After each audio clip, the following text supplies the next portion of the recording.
Take another sort of 20-25 minutes or so just to talk you through, sort of set the stage for DreamCon, because we've got a lot of great content and a lot of great speakers throughout the next 2 days. And what I wanted to talk a little bit about is, why DreamCon? Why did we decide to do this? Well, part of it is that, we realized over the last couple of years that as we've reached out to our customers more, directly through things like our Reach Out and Touch You tours and Dream Ups that we're starting to do around the country, that we were learning so much from you in terms of what you're doing on our services. But also we found that we were able to connect back, and there was a lot of cool new services and so on that we were starting to develop, that it was great to have that two-way interaction. So we sort of conceived of this about 8 or 9 months ago, decided to do it, and all of you are here as the very first DreamConers. So hopefully, as other big events like WordCamps and so on now in its 10th year, we'll be going strong in about 10 years as well. As I said, we've got almost 400,000 customers globally now, and about 100,000 internationally. And we also have about 1.3 million domains hosted, so blogs, websites, applications, and so on, which is pretty amazing. And bringing together this smart entrepreneurial community is what it's all about. So what I'd encourage you is make sure that you talk to each other, interact in between sessions, and so on. Share what you do. I've already learned so much from folks here. Yeah, use the finger. Did that sound right?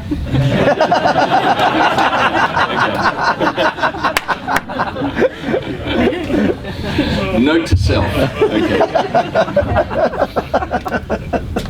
So the other big thing that we see, at least at DreamHost, is we just see that the internet is evolving. There's so much rapid change happening that candidly, even for us, it's hard to keep up. And we're specialized in delivering web-based services.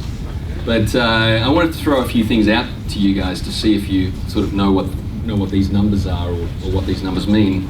18%. Anyone want to guess what 18% means? It's the number of WordPress, the duration of WordPress sites. Yes, who said that?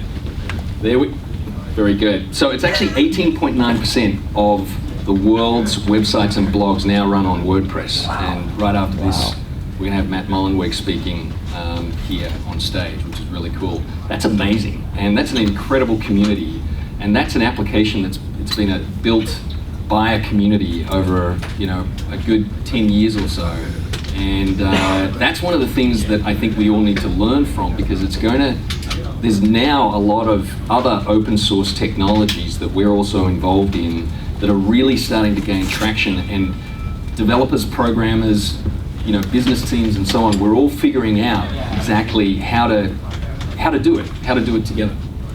So the next number I wanted to throw out there was this 1,492,273.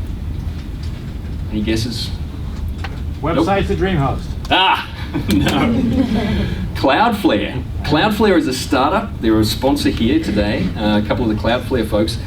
That was the number of attacks that Cloudflare defended for DreamHost customers last week that had Cloudflare activated, right? Over 1 million attacks. And that's an example of, Cloudflare has not been around all that long, but has developed some really cool new technology.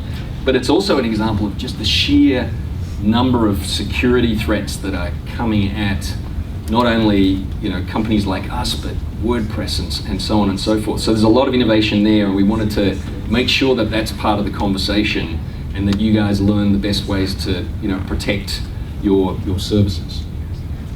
The other big number, not quite as big, 1,825. Any guesses? The number of people in the world not on Facebook. Yes. For those in the back, that was the number of people in the world not on Facebook.